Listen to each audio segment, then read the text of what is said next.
দোয়া কুনুত পারেন না বলে যারা ভয়েতে বেতের নামাজই পড়েন না, তারা শুনেন তিনটা কাজ আপনার জন্য রয়েছে।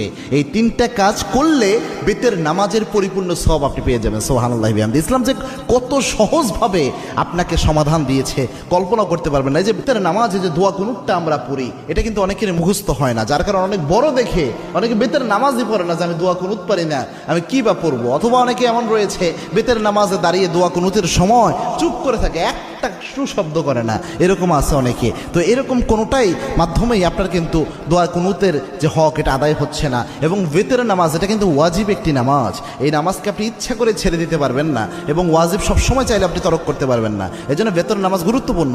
এবং কি আল্লাহর হাবিব সাল্লাল্লাহু আলাইহি ওয়াসাল্লাম বলতেন, ইন্নাল্লাহা বিতরুন ইউহিব্বুল বিতরা, আল্লাহ রাব্বুল আলামিন নিজে বেজরকে আল্লাহ রাব্বুল আলামিন নিজে ভালোবাসেন। সুবহানাল্লাহ। এবং আল্লাহর হাবিব সাল্লাল্লাহু আলাইহি ওয়াসাল্লাম সফর অবস্থায়ও প্রায় সময় চেষ্টা করতেন বেতের নামাজ যেন ছুটে না যায়। আল্লাহু আকবার। এই জন্য বেতের নামাজ মা বোন যারা রয়েছেন, বিশেষ করে আমার যুবক বাবা ভাইয়েরা যারা রয়েছেন এবং আমার বাবাজিরা যারা রয়েছেন, বেতের নামাজে আপনি দোয়া কুনুত পারছেন না, আপনি কি করবেন?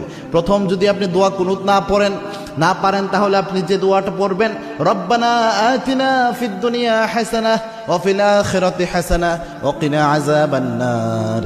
এই যে আয়াতের একটা অংশ, একটা দোয়া আল্লাহ রাব্বুল আলামিন দিয়েছেন, এই দোয়াটা আপনি প্রথম পড়ার চেষ্টা করবেন। বেতের যে সময়টা এই দোয়া পড়বেন, রব্বানা আতিনা ফিদ দুনিয়া হাসানাহ ওয়া ফিল আখিরাতি হাসানাহ ওয়া কিনা আযাবান নার। এটা পারলেন না ধরেন আপনি, তখন আপনি কি পড়বেন? আল্লাহুম্মা গফিরলি, আল্লাহুম্মা গফিরলি, আল্লাহুম্মা গফিরলি। এটা বারবার আপনি পড়তে থাকবেন, তাহলেও দেখবেন ইনশাআল্লাহ বেতরের হক আদায় হবে।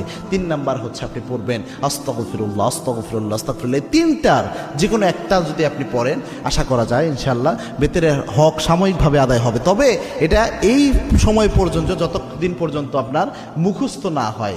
আপনি চেষ্টা করতেছেন মুখস্থ করার জন্য, পাশাপাশি এটা দিয়ে চালায়া যাবেন। এটা আপনি সারা জীবন করবেন, এটা কিন্তু হবে না। দুনিয়ার সব আপনি মুখস্থ করতে পারেন, মাথায় রাখতে পারেন, আর যেটা মৌলিক একটা বিষয় ইসলামের, এটা মাথায় রাখতে পারবেন না, এটা কিন্তু হতে পারে না। এই জন্য চেষ্টা করবেন যত দ্রুত সম্ভব কয়েকদিন রিডিং পড়েন, রাতের বেলায় ঘুমানোর আগে দোয়া কুনুতটা রিডিং পড়েন, দেখবেন ইনশাআল্লাহ আস্তে আস্তে মুখস্থ হয়ে যাবে। আল্লাহ রাব্বুল আলামিন আমাদের আমল করার তৌফিক দান করুন। আল্লাহুম্মা আমিন।